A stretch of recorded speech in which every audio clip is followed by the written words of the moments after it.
Buen día, mi nombre es Alejandro Esteves, soy el subsecretario del INAP, Instituto Nacional de la Administración Pública.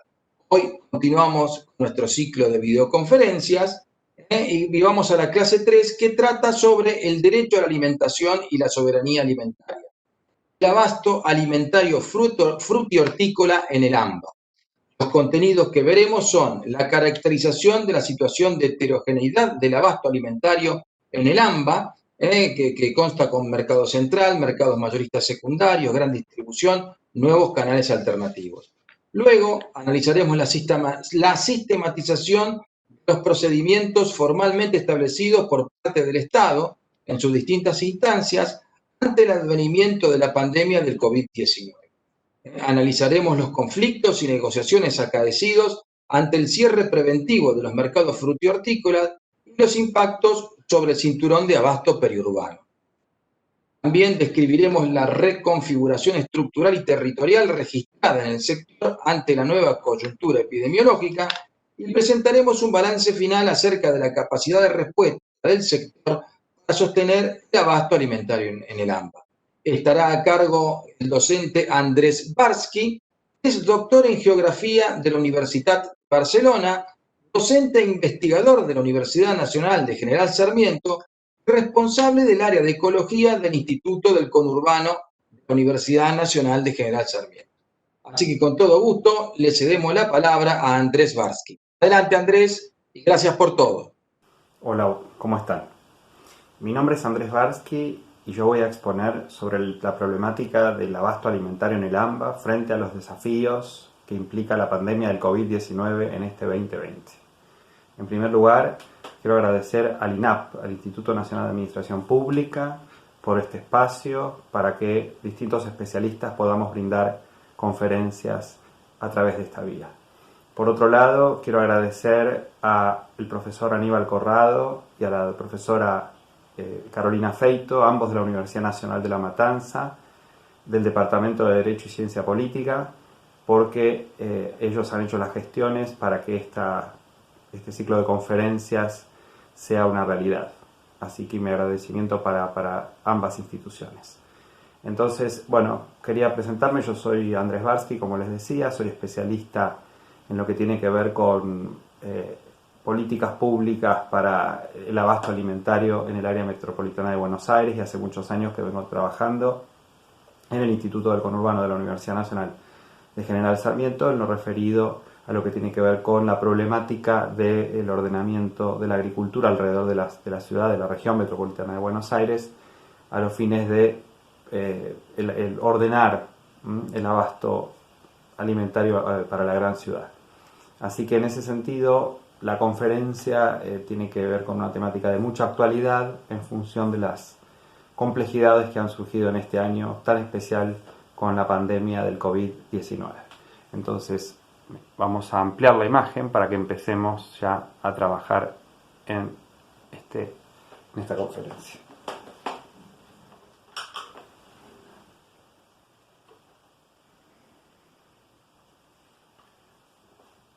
Bueno, en primer lugar,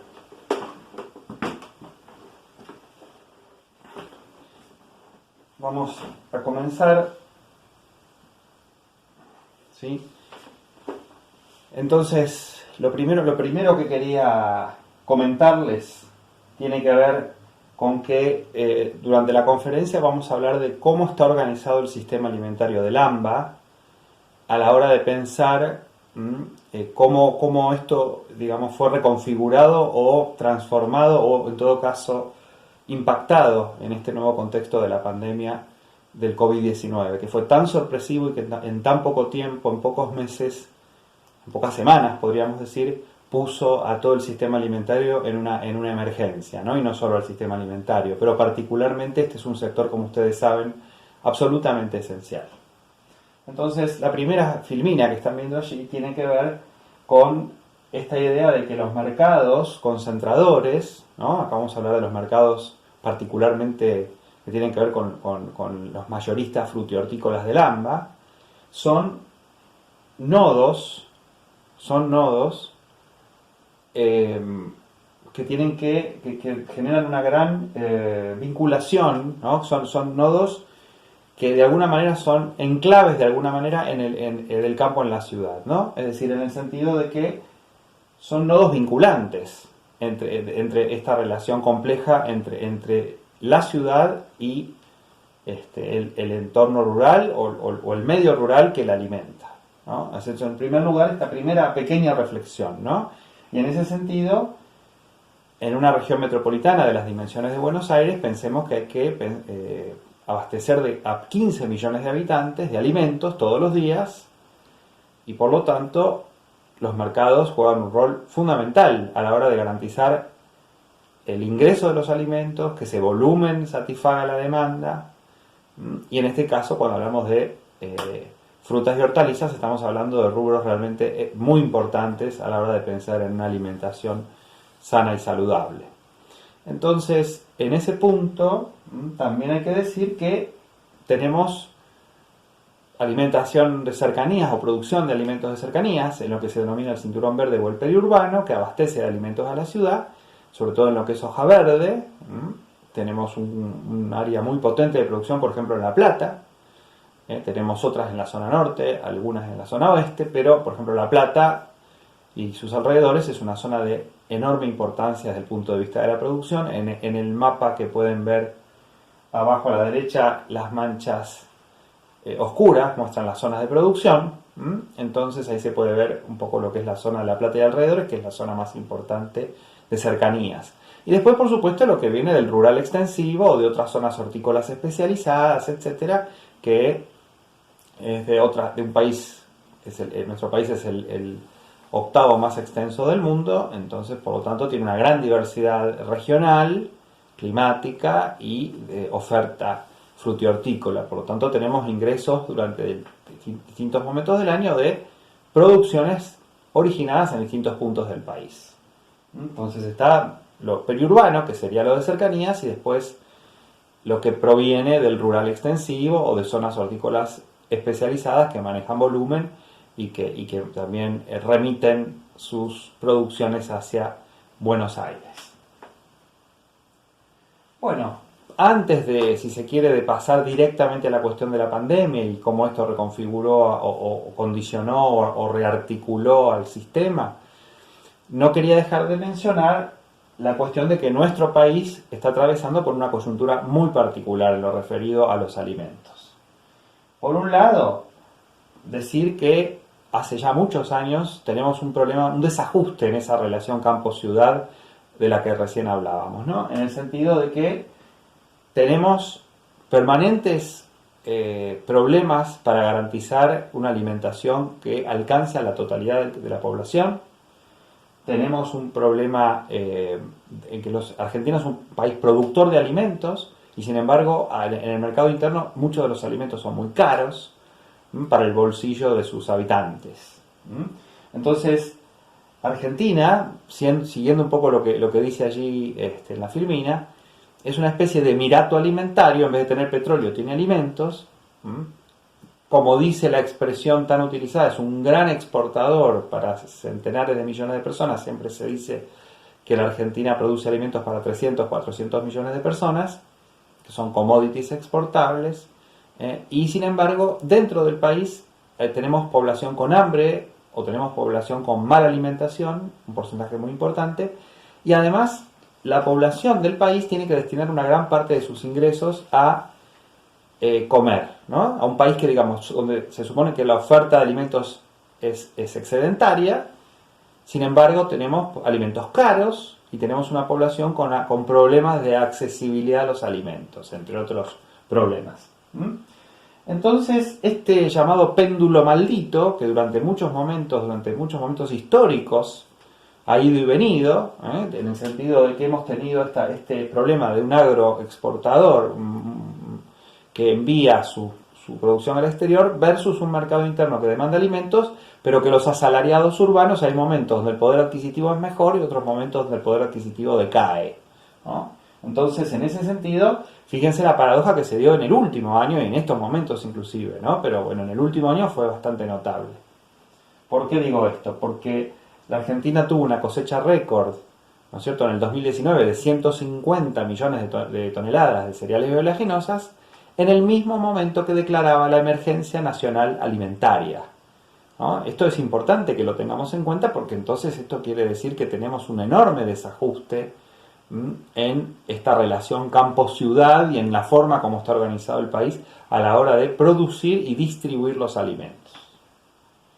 Por otro lado, también ahí se menciona que, de acuerdo a datos que del Departamento de Agricultura de Estados Unidos, que cita un autor local, en Argentina es un país donde, como recién decíamos, es donde más se asignan parte del ingreso de la población, en términos absolutos y relativos, a nivel mundial. Es uno de los países donde más caro es comer, es decir, que la población más destina de sus ingresos para comer. Volvemos a lo mismo, nosotros no somos importadores de alimentos, producimos alimentos. Entonces, esto, bueno, también por supuesto tiene que ver no solo con las complejidades locales, sino también con una mercantilización de alimentos de las últimas décadas que se ha generado, una concentración del mapa alimentario mundial, una gentrificación alimentaria, es decir, hay toda una oferta de alimentos de alta gama, ¿no es cierto?, que busca mercados pudientes, y eso también genera situaciones donde alimentos de alto valor nutricional pasan a ser muy caros.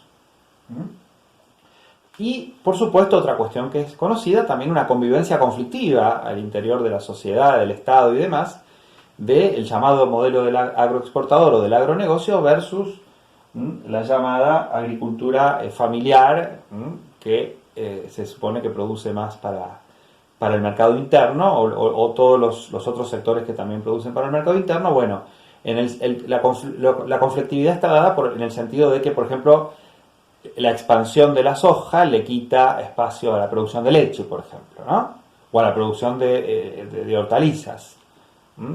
Sectores de la agricultura familiar y sectores también productores tradicionales, digamos, no solo de la agricultura familiar. Entonces, esta puja por el uso del suelo muchas veces también repercute en la oferta alimentaria en el mercado interno. Bien. Entonces, siguiendo con esta idea de que hay una serie de desajustes en el sistema alimentario, en el modelo alimentario, nosotros también tenemos, cuando ya hablamos del AMBA, del área metropolitana de Buenos Aires, hoy en día en general la mayoría de la gente sabe qué es el AMBA, hasta hace un tiempito atrás no se sabía, pero ahora claramente esto se ha difundido por el tema de la pandemia, esta idea de tratar de coordinar de manera metropolitana la problemática, ¿no?, la gestión del ataque o en todo caso el hacer frente a la pandemia. Bueno, en el AMBA también tenemos una serie de problemas o una serie de desajustes a la hora de pensar en el sistema alimentario o en el modelo alimentario. Primero que, bueno, es un sistema altamente fragmentado, ¿no? Eso es algo que es muy característico del AMBA. Nosotros recordemos que estamos hablando, insisto, de una región metropolitana de 15 millones de habitantes.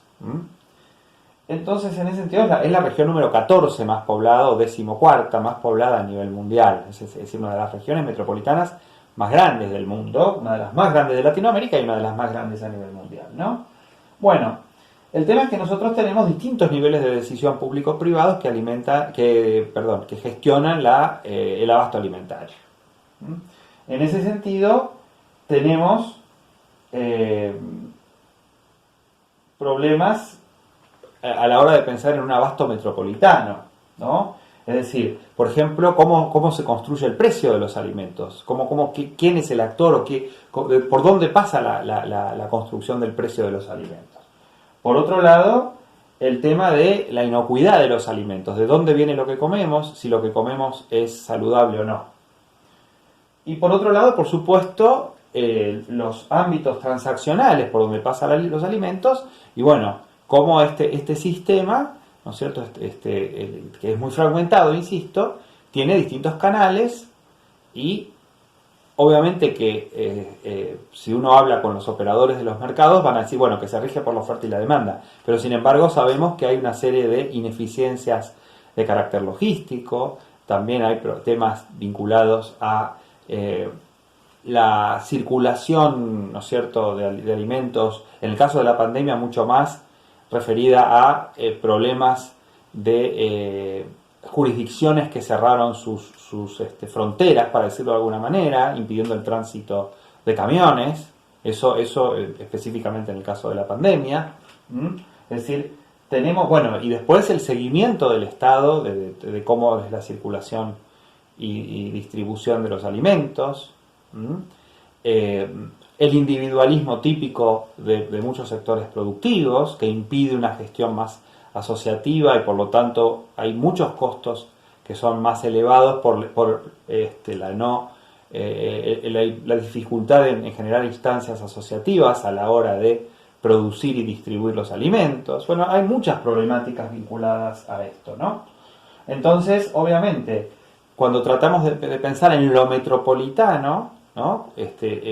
Al pensar en el modelo de alimentación, el modelo de distribución de alimentos, del abasto alimentario, evidentemente lo metropolitano queda fuertemente tensionado por la enorme heterogeneidad de estos actores. Es difícil pensar en una gestión ordenada metropolitana, ¿no? Es decir, cómo se posiciona el Estado, que a su vez tiene múltiples instancias de decisión para ordenar el abasto alimentario. Es una cuestión muy compleja.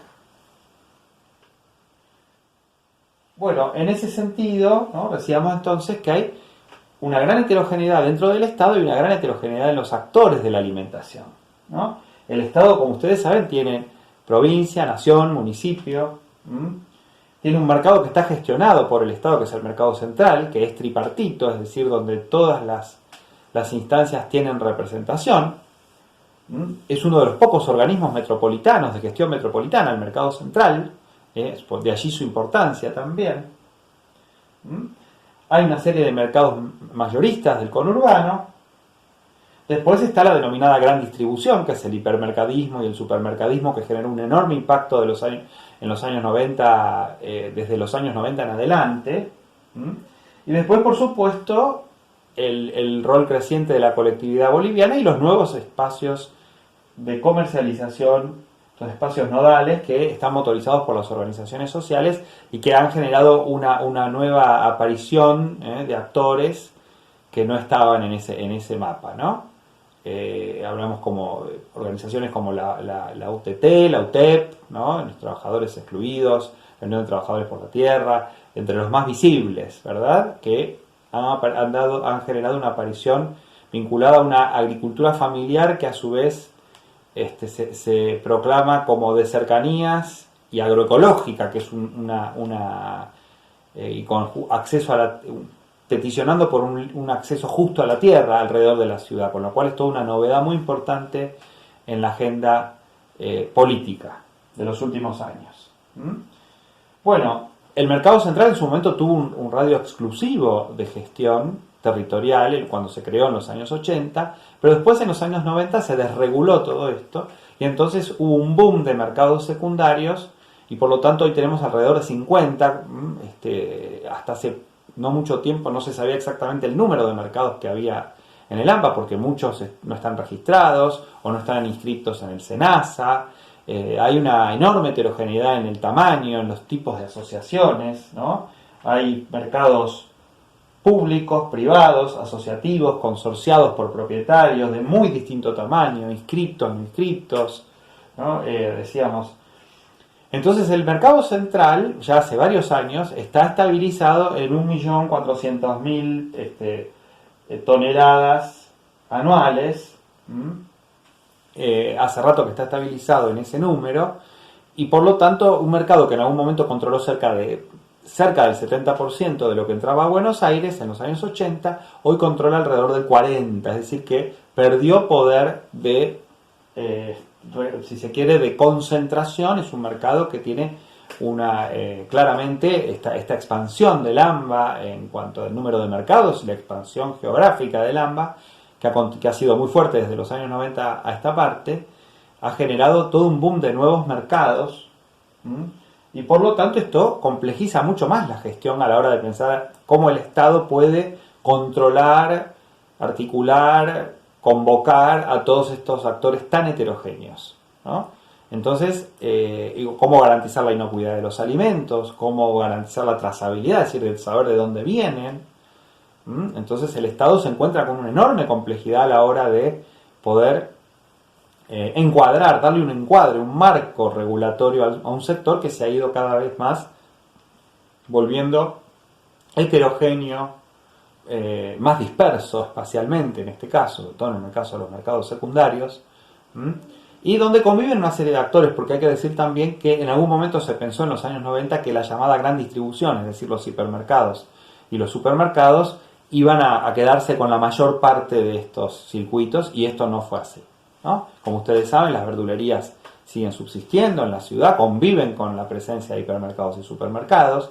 Los hipermercados y supermercados no están especializados en esto, son polirrubros. Si fuera por ellos, como alguna vez me ha dicho un operador, hasta podrían no tenerlo, lo tienen porque es parte del paisaje y lo tienen que tener, pero no están especializados en esto, y por lo tanto las verdulerías, ¿no es cierto?, los locales donde se venden frutas y hortalizas de manera especializada, compiten y conviven y perduran frente al hipermercadismo y al supermercadismo, que por ejemplo hizo estragos en los almacenes de barrio, que casi no hay más, ¿no?, que quedaron muy poquitos. En cambio, verdulerías, carnicerías, locales muy especializados continúan subsistiendo a pesar de la enorme presencia del hipermercadismo y el supermercadismo, que se ha expandido en toda la región metropolitana también.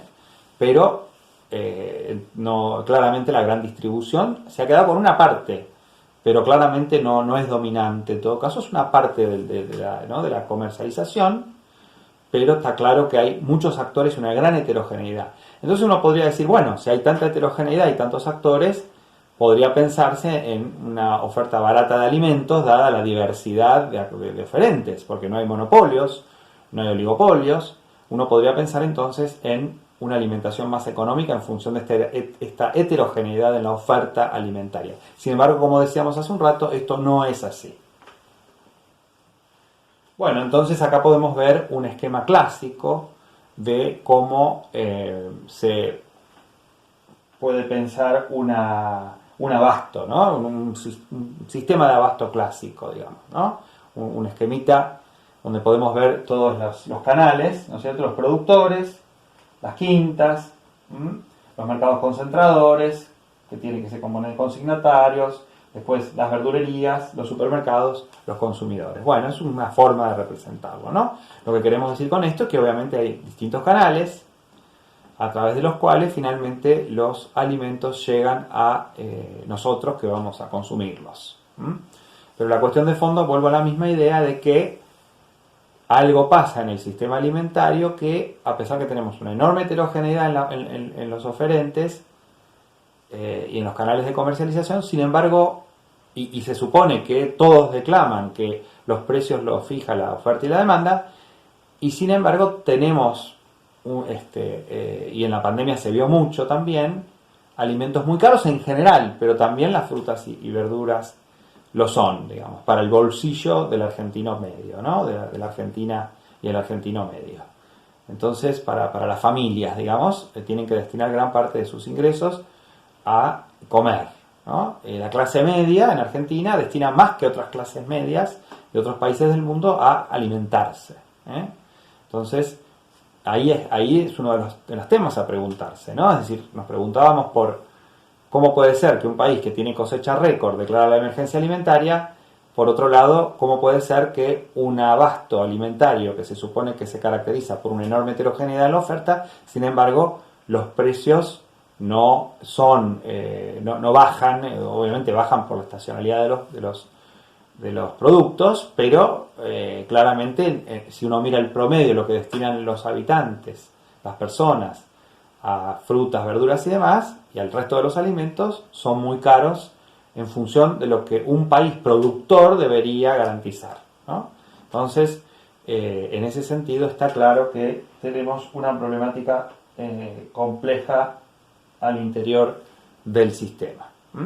Entonces, a partir de ahora vamos a hablar de cómo ha irrumpido la pandemia del COVID y esto cómo impactó en el abasto alimentario del AMBA. Bueno, entonces la pregunta fundamental es ¿qué hizo el Estado o cómo reaccionó el Estado al momento de enfrentarse con esta coyuntura de emergencia que fue, a partir del mes de marzo, la irrupción del COVID-19 de la pandemia. En ese sentido, ¿no?, las reacciones que tuvo que tomar el Estado, que además, en el caso nuestro, acaba de asumir una nueva administración, un nuevo gobierno, eso fue de una enorme complejidad, porque en el momento que están asumiendo las nuevas autoridades, por ejemplo en el mercado central, irrumpe la pandemia y ya al iniciar la gestión tienen que urgentemente ponerse a tomar medidas y a protocolizar un montón de procedimientos. Entonces, ¿el Estado qué hace cuando llega la pandemia? Bueno,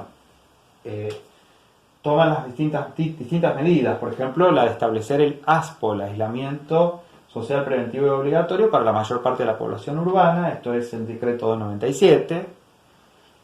Por supuesto quedan exceptuadas las actividades vinculadas a la producción, distribución, comercialización de alimentos, el reparto a domicilio, ¿no?, la comercialización agropecuaria, producción, distribución, comercialización agropecuaria y reparto de alimentos quedan exceptuados, lógicamente, porque es un sector esencial que en ningún momento dejó de trabajar. Por otra parte, la provincia de Buenos Aires declara el estado de emergencia sanitaria. El Ministerio de Agricultura, en conjunto con el INTA y el SENASA, publica los lineamientos de buenas prácticas para la producción agropecuaria para el COVID-19, donde incluye varios de los distintos sectores alimentarios. Una serie de cuadernillos online que son como las guías de buenas prácticas en este contexto, ¿no? Bueno, para los temas que nos interesan aquí en la exposición, por ejemplo, agricultura familiar, mercados de cercanía y mercados mayoristas frutihortícolas, ¿no? Después hay muchos más, pero esos 3 cuadernillos serían los que tendrían relación con los temas que estamos exponiendo hoy aquí. Bueno, por otro lado, por ejemplo, en conjunto con la Universidad Arturo Jauretche y el Ministerio de Agricultura, emitió el protocolo recomendatorio para la venta y distribución de bolsones de la agricultura, bolsones de verdura de la agricultura familiar, ¿no? Entonces también, ahí se apuntó a esa cuestión de la producción de bolsones que durante la pandemia eran formas de comercialización que ya venían en crecimiento y que con la pandemia crecieron mucho más. Bueno, por otra parte, los mercados se empezaron a juntar, es decir, el FENAONFRA, la Federación Nacional de Operadores de Mercados Frutihortícolas, ¿no es cierto?, pasan a integrar la Mesa Provincial de Mercados Mayoristas Frutihortícolas, ¿no? La provincia de Buenos Aires conforma un espacio donde convoca los mercados frutihortícolas mayoristas, no solo del AMBA, sino de toda la provincia de Buenos Aires, que se transforma en un espacio de aglutinamiento del sector, digamos, ¿no? Por otra parte, recordemos que en el 2019 había habido un intento desde la Nación, desde la Secretaría de Agricultura, de armar una mesa nacional de mercados mayoristas frutihortícolas. Lo que pasa es que esa iniciativa se hizo muy al final del gobierno anterior y quedó ahí, de alguna manera, tuvo un inicio, pero ahí quedó, digamos, quedó en stand-by, ¿no? En este caso fue la provincia, por las complejidades, por lo que implica tener a su cargo el conurbano y ciudades muy importantes del interior bonaerense, armó este espacio de confluencia de actores en conjunto con la FENAONFRA. Bueno, y además también anunció un sistema de información de precios y volúmenes denominado mercados mayoristas transparentes. ¿Qué hace el mercado central? Bueno, el mercado central, recién asumido, además con la complejidad que tuvo el cambio de gestión, se suma que un líder de un movimiento social, la UTT, de la Unión de Trabajadores de la Tierra, Nahuel Levalli, pasa a ser quien está a cargo de la gestión del mercado. Nunca había pasado que el principal mercado mayorista de Argentina, el central, había tenido a su cargo, había estado conducido por un líder de un movimiento social. Esto es toda una novedad política. Entonces a esa novedad política se le agrega el hecho de la pandemia y que tener que ponerse a gestionar inmediatamente en la emergencia. Bueno, el mercado central se basa en una serie de guías que fueron muy utilizadas a nivel nacional por otros organismos del Estado también, que fueron la guía de recomendaciones para prevenir el COVID-19 interinstitucionales de la Sociedad Argentina de Infectología, la SADI, la Sociedad Argentina de Terapia Intensiva, la SATI, la Asociación Argentina de Enfermeros en Control de Infecciones, ADESI, y el Instituto Nacional de Epidemiología, Dr. Jara, el INE. Todos a partir de estos documentos, de este documento que ha sido tan referenciado a nivel nacional, el Mercado Central emite su propio protocolo de medidas preventivas COVID-19, mercado mayorista de frutas y hortalizas. Bueno, entonces protocoliza una serie de cuestiones que tiene que empezar a establecer con urgencia, ¿no es cierto? Por otro lado, genera o emite el llamado compromiso social de abastecimiento.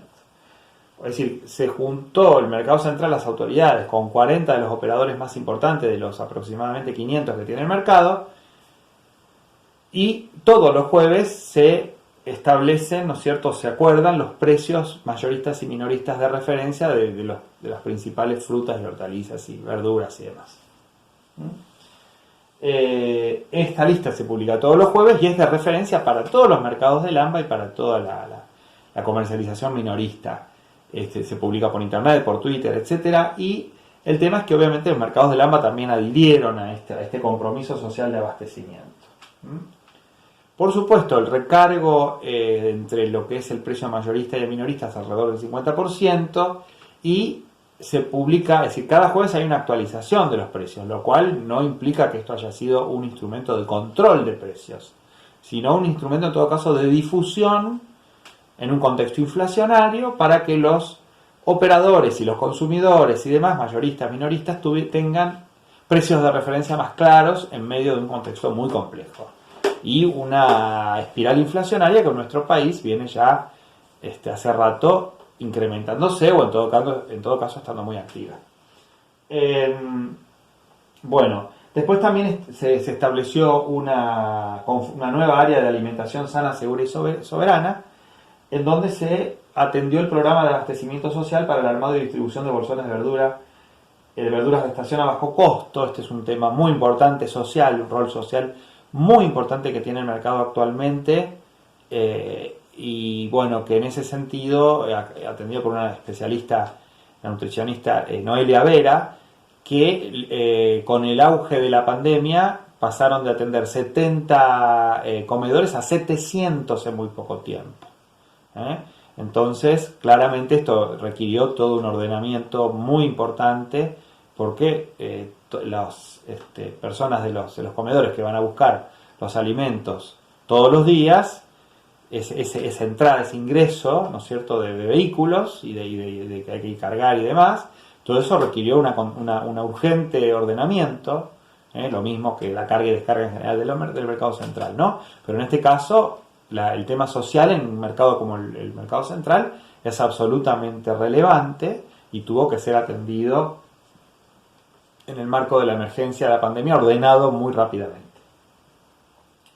Bueno, después también se anuncian, ¿no es cierto?, que para el transcurso de esta gestión va a haber una diferenciación de productos agroecológicos, que se va a intentar que el mercado tenga un perfil más agroecológico y que las verdulerías de barrio empiecen a diferenciar productos agroecológicos. Esta es una política que se establece, que el mercado central pretende establecer para un plazo, digamos, para una etapa post-pandemia inclusive, porque en este momento obviamente tiene que gestionar la emergencia. Pero bueno, también está entre las medidas, entre los anuncios que el mercado está realizando, ¿no? Y bueno, y lo mismo una planta de compostaje y demás. Pero bueno, la cuestión es que el mercado se tuvo que poner a gestionar la emergencia por múltiples maneras.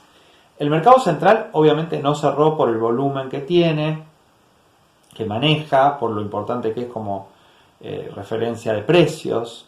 Nosotros decíamos que así, si bien ya no está cerca del 70% de los volúmenes que ingresan al AMBA, no pasan ya por el mercado central, porque hubo un gran boom de mercados secundarios y se desreguló la actividad a partir de los años 90. Pero de todas formas maneja el 40% de lo que ingresa al AMBA y por lo tanto es absolutamente decisivo a la hora de pensar en su rol como referencia de precios, ¿no es cierto? Y bueno, la importancia que tiene en el ordenamiento de la actividad a nivel metropolitano, cómo incide, ¿no es cierto? Por lo tanto, bueno, el mercado central obviamente no pudo cerrar, y digamos que el tema de fondo fue que los mercados en otros países de Latinoamérica ha habido casos catastróficos como por ejemplo en Perú, donde los mercados han sido lugares enormes de contagio. En San Pablo ha habido muchos problemas, en México ha habido inconvenientes. Es decir, hay ejemplos de Latinoamérica donde los mercados han sido difusores de la enfermedad. El caso peruano podría ser el más grave, digamos. Y el temor era siempre que el central también incidiera en ese sentido, en difundir la enfermedad, porque recordemos que los mercados mayoristas, junto con las cárceles, junto con los geriátricos, son los principales lugares de contagio del coronavirus, ¿no? A nivel de circulación de mucha gente en ámbitos fuera de los hogares. Entonces son lugares absolutamente centrales, absolutamente principalísimos a la hora de pensar la gestión de una pandemia como esta. Entonces el central no puede cerrar, el tema era qué hacer cuando aparecían casos, entonces se han clausurado, o en todo caso se han cerrado puestos, no se han llegado incluso a cerrar naves, y por supuesto se han declarado alrededor de unos 90 casos, han tenido distinta cantidad de casos, pero no ha habido una situación de gran cantidad de fallecidos y contagiados que como pasó en otros lugares de Latinoamérica o del mundo, ¿no? Por lo tanto, en ese sentido, digamos, porque en el mercado central circulan 12.000 personas por día, por lo tanto, era todo un tema pensar en qué podía llegar a pasar si había una gran ola de contagios ahí, ¿no? De hecho, cuando empezó la enfermedad, una primera oleada pasó por allí. Los primeros casos que se informaron y todo, en el central, obviamente hubo un primer momento donde hubo mucha preocupación. Bueno, el tema es que hubo mercados secundarios que sí cerraron, como podemos ver en la filmina, ¿no? Es decir, en el AMBA hubo varios mercados que sí cerraron porque incluso han llegado a tener muertos, situaciones muy graves. Y el tema es que acá también se dio una enorme complejidad en lo que tiene que ver en la relación de los mercados con los municipios, con las administraciones locales. Porque, por ejemplo, los casos de Escobar y Pilar fueron bastante serios, porque los municipios los cerraron, no los querían reabrir, o los abrían y los volvían a cerrar. En el caso de Escobar, ¿no? En Pilar estuvo mucho tiempo cerrado el mercado boliviano 2 de septiembre. En Escobar también los dos mercados son bolivianos, mercados enormes, sobre todo, ¿no? Los de Escobar son muy, muy grandes, ¿no? Entonces, la cuestión fue que estos mercados cerraron de una manera, fueron clausurados, digamos, ¿no? Después está el de Zárate, de Avellaneda y demás, General Rodríguez, que tuvo un muerto y cerró. Y el tema es que, por ejemplo, Quilmes, el 6 de mayo, por ejemplo, el matrimonio boliviano que lo tenía a cargo, fallecieron los dos de coronavirus. Las dos personas que gestionaban el mercado murieron de coronavirus. Esto generó una enorme preocupación en el sector. Entonces el tema es que el 6 de mayo, el de Berazategui y el Norchichas Potosí de Florencio Varela acordaron cierres programados con los municipios. En el sentido, en el momento que aparecieron los casos, los municipios los llamaron, les dijeron cierren y cerraron. Es decir, tienen buena relación con los municipios, no fueron clausurados, tuvieron cierres preventivos cuando empezaron a tener contagios. Y entonces tuvieron que cerrar por una cantidad de días determinada, ¿no? El tema es que esto también, acá la gran pregunta es qué pasa cuando, como esta es mercadería altamente perecedera, qué pasa con las producciones, ¿no es cierto? Lo que vienen, los camiones que vienen del interior y todo cuando se encuentran con los mercados cerrados. Bueno, esto fue todo un tema bastante complejo, ¿no? Porque acá el sistema mostró capilaridades que lo caracterizan, entonces hubo desvío de mercadería, algunos casos de venta callejera también en camiones, pero en general hubo desvío hacia otros mercados cuando cerraba algún mercado, ¿no? Pero no fueron situaciones sencillas, hubo productores consignatarios que tuvieron que cerrar, por supuesto los mercados tuvieron que negociar con los consignatarios la baja de expensas por haber cerrado. Hubo productores, por ejemplo en la zona norte, que en Escobar y Pilar fueron cierres muy serios, pudieron colocar, por ejemplo, su producción en parte en Zárate, pero bueno, esto generó enormes tensiones, ¿no? Porque además no es que los mercados ayudaron a sus asociados o a sus consorciados a colocar la mercadería en otro lado, ¿no? Es decir, los consignatarios cerraron y los clientes se quedaron sin llegar a los consignatarios, o los productores que tienen puesto en el mercado no pudieron vender más, digamos, durante el cierre que hubo, digamos, ¿no? Entonces, los clientes los productores que enviaban mercadería o los productores compuestos en el mercado, los consignatarios, bueno, se dieron situaciones muy, muy complejas y muy heterogéneas, pero bueno, el caso de quienes remitían mercadería a los mercados tuvieron que buscar otros canales de venta, ¿no? Entonces el sistema mostró capilaridades, mostró de alguna manera capacidad de reacomodamiento frente a la adversidad, pero por otro lado siempre en el marco de que, bueno, cada operador se salva por su cuenta. No hay una gestión del mercado, ¿no?, destinada a, bueno, no podés vender acá, vamos a ver dónde colocamos la mercadería, una cuestión más gestionada. Porque justamente el individualismo que caracteriza a la operación comercial en este tipo de rubros es muy acentuado. Entonces, obviamente, cada uno que tenía sus contactos, sus formas de llegar a otros mercados, bueno, apeló a sus redes, ¿sí? Entonces esto habla de enormes vasos comunicantes a nivel metropolitano, pero por otro lado también en un sentido muy de negociaciones individuales o de que cada uno opera por su cuenta, ¿no? Eso es importante porque se supone que los mercados son lugares que nuclean consignatarios o productores, pero sin embargo en muchos casos son espacios que son compartidos, pero no deja de ser un lugar donde se cobra una expensa y punto, ¿no? Es decir, entonces pues cada operador cada proveedor se las arregló por su cuenta, los consignatarios cerraron, los productores que tenían puestos en los mercados buscaron a ver dónde podían colocar su producción, ¿no? O los productores que vendían, los del cinturón verde y demás, tuvieron que recolocar sus producciones en otros lugares. Así que el sistema mostró capilaridad, pero también esta enorme heterogeneidad que lo caracteriza. Por otro lado, las relaciones con los municipios son muy heterogéneas. Hay municipios que se llevan muy bien con los mercados y hubo cierres acordados, y en otros casos hubo clausuras, como decíamos, ¿no? Lo cual implica, bueno, una clausura, eso tiene un impacto muy elevado porque la dirección de bromatología, lo que corresponde, procede a una clausura, y en esos casos los municipios eran reacios a abrir por el temor político de lo que implica a la población local saber que en ese mercado hay casos de coronavirus, ¿no? Entonces eso también generó, y bueno, en el caso de los mercados de la colectividad boliviana, por supuesto, a su vez, el tema de cómo estos mercados gestionados desde la colectividad tuvieron que hacerse cargo de estas situaciones, ¿no? Así que bueno, fue bastante compleja la situación de mercados que cerraron principalmente en los meses mayo, junio, julio, o sea, al principio de la pandemia, en el invierno, en el peor momento, hubo cierres de los mercados.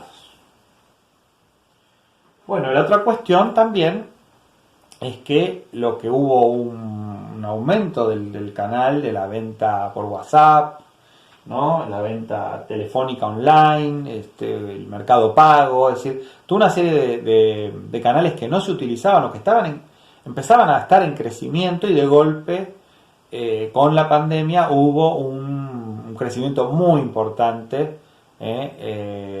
de empresas, distribuidores, personas, ¿no es cierto?, empresas pequeñas que fueron a los mercados a buscar mercadería para el reparto telefónico, por WhatsApp, etcétera. Es decir, eso generó un importante, con el cambio de la demanda hogareña hubo varios productos que crecieron en su demanda, y por eso también hubo aspectos, sobre todo en un primer momento hubo inflación relacionada con los problemas logísticos, con el cambio de la demanda hacia lo hogareño, ¿no? Y en algunos casos la alimentación saludable hogareña, y bueno, lo agroecológico, que pasa a ser un producto muy apetecido, un combo muy atractivo para determinados sectores de la población urbana, ¿no? que exigen bolsones agroecológicos y demás.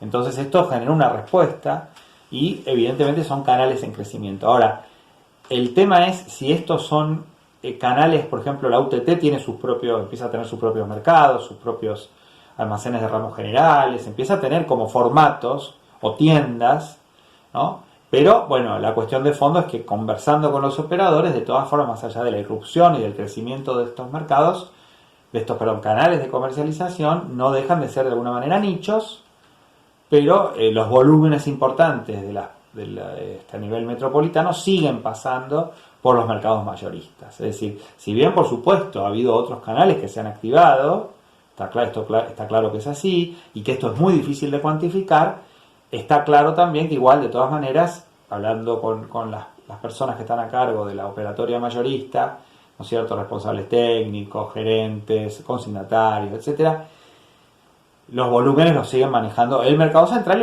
y los mercados del AMBA, ¿no? Y en ese sentido, por ejemplo, el mercado central, que hace muchos años que está estabilizado en 1.400.000 toneladas anuales, ¿no?, del volumen que maneja, este año tuvo un aumento del 10% en su volumen, ¿no? Entonces eso también claramente implicó la pandemia hizo que este sector tuviera un mayor volumen de transacción comercial, ¿no?, de comercialización. Bueno, entonces ya para ir a las conclusiones de lo que hemos visto hoy en la conferencia. La situación de la pandemia entonces trae una serie de consecuencias, ¿no? El Estado trata de encuadrar una serie de cuestiones a un sector que siempre ha sido difícil de encuadrar por su alta informalidad, hemos dicho, por la enorme oferta, por lo inorgánico de muchos de esos canales, la heterogeneidad de los canales, ¿no? Entonces, es difícil preguntarnos si hay una nueva gestión metropolitana del abasto. Lo que sí podemos decir es que está claro que en los mercados, y esto, digamos, lo que expresan los operadores, es que ha mejorado el tema higiene, ¿no? En general, todos dicen que los mercados afirman, han pegado un salto de calidad muy grande en la parte de manejo sanitario, higiene, que era una agenda que tenían pendiente. Así que la pandemia en ese sentido ha puesto en valor el tema alimentario, la alimentación saludable, lo agroecológico y el tema de que los mercados tienen que estar limpios, higiénicos. Ha habido muchos cambios por ese lado, incluso en los mercados más pequeños o que tenían peores condiciones. En general se aprecia, o sea, se ha dado cuenta, digamos, dan cuenta sus actores de que han mejorado notablemente la cuestión sanitaria, ¿no? Ese es un aspecto muy positivo de la pandemia. Y en ese sentido los actores involucrados han tenido que reaccionar en una nueva articulación que se ha dado o más intensa entre el Estado, las direcciones nacionales, los municipios y demás, con los operadores y demás, los gerentes, los responsables técnicos y demás, ¿no? Por supuesto, cada mercado tiene sus formas, su ambiente propio, su forma, su conformación, sus relaciones de poder internas. Todo eso también se vio reconfigurado o en todo caso tensionado en el marco de la pandemia. Pero claramente los estándares de salubridad, de higiene y demás han mejorado. El Estado se encuentra siempre con las complejidades de su propia heterogeneidad, pero de alguna manera ha habido una articulación Estado-mercados, ¿no? Bueno, lo que sí, por supuesto, lo que el mercado no pudo resolver y que obviamente todo responde no solo a la lógica del abasto alimentario, sino que lo excede porque tiene que ver con las reglas macroeconómicas también, es que el tema inflacionario, el alto costo de los alimentos, esto repercutió claramente en el marco de la pandemia, los cuellos de botella, las ineficiencias logísticas, los cambios hacia la alimentación hogareña, que traccionaron nuevas formas de consumo. Bueno, todo eso repercutió en inflación, ¿no? Entonces, lo que decíamos al principio de la conferencia es que en un país que tiene una gran oferta alimentaria, los alimentos siguen siendo caros y los mercados mayoristas y el abasto alimentario en el AMBA no es la excepción. Más allá que, por supuesto, hay productos que de acuerdo a la oferta estacional bajen y demás, pero en líneas generales, si uno mira, ha habido un aumento de los precios y ha habido casos donde, no sé, un kilo de tomates a nivel minorista arriba de 200 pesos, ¿no? Precios realmente que tienen que ver también con la estacionalidad, en el momento que en Corrientes hay poca oferta y estamos esperando en este momento, por ejemplo, la oferta de La Plata, momentos también de estacionalidad, pero precios que realmente se vuelven muy, muy elevados a nivel minorista como consecuencia también de las tensiones y de todo lo que está tensionado todo el sistema de abasto, ¿no? Se ha llegado a cobrar 250 pesos un kilo de tomate en supermercados o en verdulerías, ¿no es cierto? Entonces, por lo menos en la capital federal. Entonces esto está dando la pauta también de que el sistema como tal tiene una enorme complejidad, hay una enorme heterogeneidad en sus actores, pero no el tema inflacionario es un tema que en parte lo excede, pero por otro lado también los mecanismos interiores del abasto alimentario también, en todo caso, potencian, o en todo caso no pueden, el Estado puede acordar precios, puede juntarse con los operadores, todos los puede sacar un listado, pero la inercia, la espiral inflacionaria no se detiene.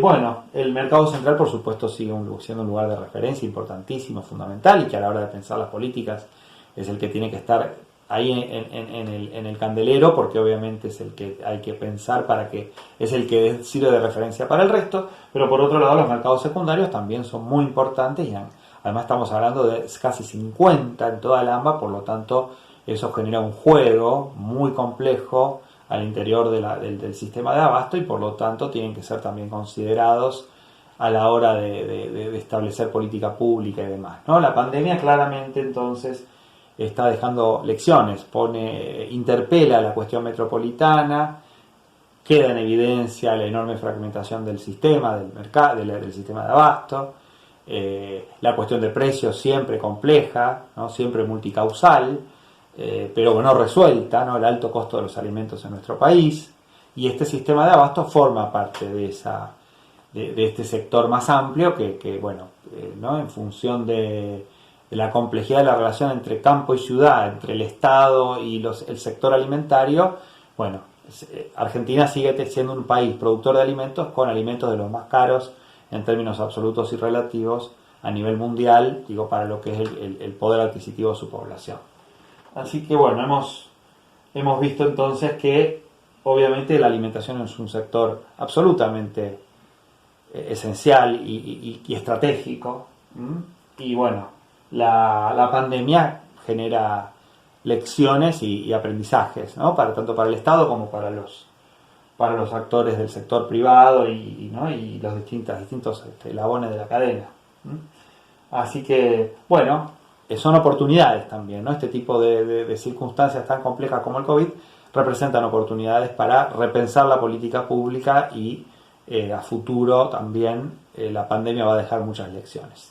Así que muchas gracias por escucharme, y bueno, espero que haya sido de interés y de utilidad esta conferencia.